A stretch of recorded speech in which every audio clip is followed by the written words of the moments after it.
Ces deux clichés du ciel ont été pris à moins d'1 heure d'écart. Essayez un jeu des 7 différences. Vous verrez que certains points brillants ont disparu. Avant de vous dire « Bah, les étoiles font parfois cela », eh bien non, justement. Cela évoque plutôt un objet fabriqué par l'homme traversant l'image. Mais voici le plus troublant. Ces photos remontent à 1952. Et cela précède de 5 ans le lancement du tout premier objet humain dans l'espace. Alors, que sont réellement ces points? Pourraient-ils indiquer la présence d'objets artificiels d'origine extraterrestre? Eh bien, c'est une possibilité. Du moins, c'est l'une des hypothèses avancées par la chercheuse Beatrice Villaroel de l'Université de Stockholm en Suède. Elle a récemment publié 2 études visant à expliquer ces points lumineux fugitifs observés sur des clichés du début des années 1950, que son équipe qualifie de transitoires. Il s'agit donc d'objets d'apparence stellaire, mais d'origine inconnue, observés lors du premier relevé du ciel de l'Observatoire de Palomar. Ce programme majeur d'astronomie, mené en Californie, utilisait un télescope d'environ 130 cm et a permis de produire près de 2000 plaques photographiques du ciel nocturne de l'hémisphère nord. Aucun doute, ces transitoires étaient bien présents, mais leur comportement restait déroutant. Ils disparaissaient brusquement sans raison apparente. Les scientifiques ont donc dû chercher une explication, ce qui nous amène à 4 hypothèses quant à leur véritable nature. Première hypothèse, les étoiles. L'idée est séduisante, car elle peut être mise à l'épreuve. Sortez ce soir, observez attentivement la position des étoiles, puis recommencez le lendemain. Il est possible que certaines semblent avoir disparu, mais elles ne se sont pas éteintes, elles sont simplement devenues plus difficiles à distinguer. Des facteurs ordinaires, comme les nuages, la brume, l'humidité ou encore une lumière plus intense de la Lune, peuvent y les masquer temporairement. Elles finissent toutefois par redevenir visibles. Dès lors, ces transitoires des années 1950 pourraient-ils n'avoir été que des étoiles, captées au moment précis où elles paraissaient s'effacer brièvement. Les astronomes ont déjà observé de nombreux phénomènes célestes qui semblent disparaître. Il y a par exemple les étoiles variables dont la luminosité fluctue, les supernovae, les astéroïdes en transit, ou encore les galaxies actives qui peuvent s'illuminer puis s'éteindre. Ces variations peuvent se produire sur des périodes allant de quelques minutes à plusieurs années. Mais le problème est que ces transitoires ne suivent pas ce comportement.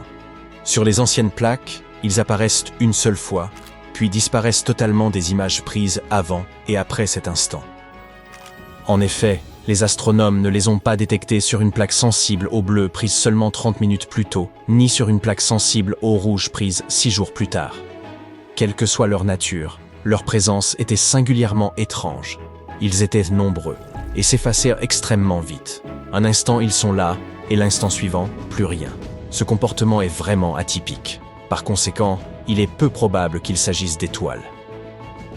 Une explication plus plausible semble être que ces flashs résultaient de reflets solaires sur des objets en orbite terrestre.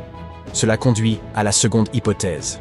Il pourrait s'agir de satellites ou d'autres engins artificiels fabriqués par l'homme. Il faut garder à l'esprit que nous sommes dans les années 50, au tout début de la course à l'espace, qui occupait déjà la une des journaux dans le monde entier. Tout le monde voulait atteindre l'espace, et rapidement. Alors, pouvait-il s'agir d'un satellite précoce? La réponse est non.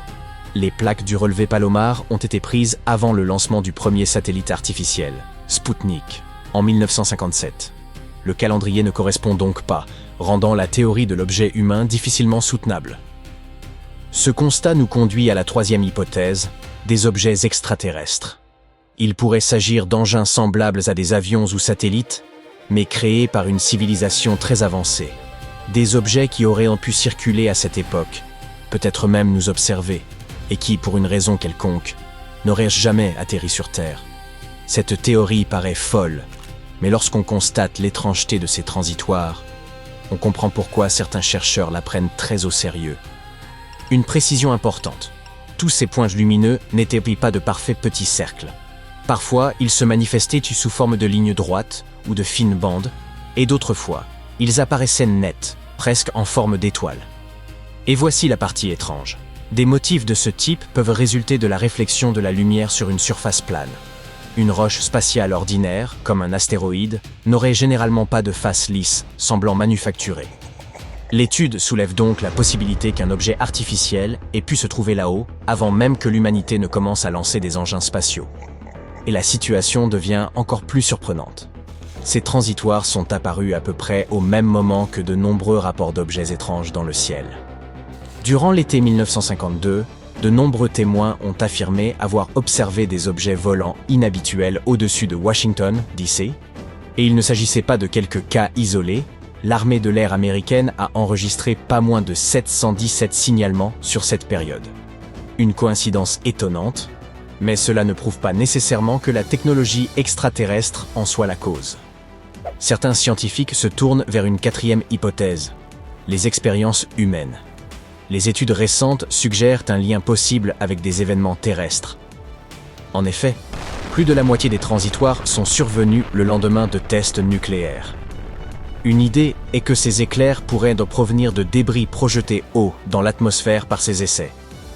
Mais cette théorie présente des limites.